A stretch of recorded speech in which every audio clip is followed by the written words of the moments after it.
नमस्कार दोस्तों, अगर आप गार्डनिंग के शौकीन हैं तो आपको पता ही होगा कि फूल के पौधों की खूबसूरती हर मौसम में अलग अलग होती है। सर्द मौसम के फूलों की सुंदरता अलग ही होती है, इसलिए गार्डनिंग करने वाले लोग ठंड बढ़ने से पहले ही कुछ पौधे लगा लेते हैं। आज हम आपको कुछ ऐसे ही रंग बिरंगे फूलों के पौधों के बारे में बताएंगे जिन्हें आप अपने गार्डन में आसानी से लगा सकते हैं। आज हम आपको सर्द मौसम में गार्डन की सुंदरता बढ़ाने वाले कुछ पौधों के बारे में बता रहे हैं। ठंड से पहले यानी अक्टूबर के आखिर तक इन पौधों को गार्डन में लगाने से 1 से 1.5 महीने में अच्छे फूल खिलने लगेंगे। ज्यादातर पौधे आराम से बिना किसी खाद के भी उग जाते हैं। वहीं आप अपने पास की नर्सरी से उन्हें खरीद भी सकते हैं। तो चलिए जानते हैं इस मौसम में कौन से फूल के पौधे लगाने चाहिए। सर्द मौसम के फूल में से एक है गेंदा। ये भारत में सर्दी के मौसम में लगाए जाने वाला सबसे लोकप्रिय पौधा है जो आमतौर पर सभी घरों में पाया जाता है। सर्दी के मौसम में गेंदे के पौधे की खूबसूरती बढ़ जाती है। इसके फूल लाल, नारंगी, पीले रंग के होते हैं। देसी गेंदे के फूल छोटे साइज के होते हैं। वहीं अगर आप नर्सरी से हाइब्रिड पौधे लेते हैं तो इसके फूल का साइज बड़ा होगा। गेंदे के पौधे को लगाने के लिए 2 तरीके हैं। आप चाहे तो बीज के जरिए या फिर नर्सरी से पौधा खरीद कर अपने गार्डन में लगा सकते हैं। इसके लिए आपको 50% नॉर्मल मिट्टी, 40% गोबर की खाद या वर्मी कंपोस्ट, 10% रेत के साथ थोड़ी सी नीम या सरसों की खली मिलाकर पॉटिंग मिक्स तैयार करें। अगर आप गेंदे का बीज तैयार करना चाहते हैं तो फूल को सुखा कर रख ले और फिर अगले मौसम में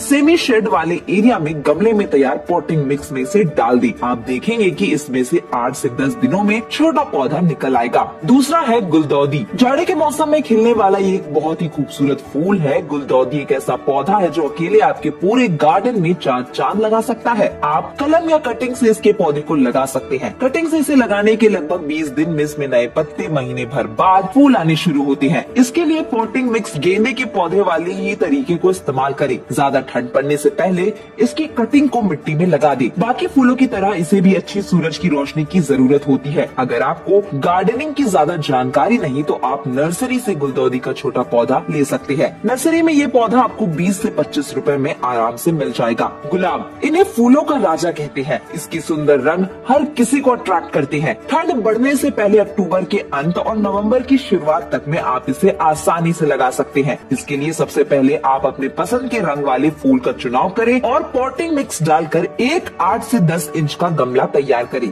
इसके लिए 40% सामान्य मिट्टी, 20% रेत, 30% गोबर की खाद इस्तेमाल करें। गोबर की खाद से गुलाब के पौधे तेजी से बढ़ते हैं। गुलाब को आप कटिंग के जरिए भी उगा सकते हैं। इसके लिए पौधे को कलम से तैयार करने के लिए 2 से 3 साल पुराने गुलाब के पौधे की डाली काटे जिसकी लंबाई 1 फीट होनी चाहिए। कलम को लगाने के 20 से 25 दिन के बाद आप देखेंगे कि उसमें पत्ती आने लगेंगी। वहीं डेली पानी और अच्छी सूरज की रोशनी मिले तो महीने भर में इसमें फूल भी खिलने लगते हैं।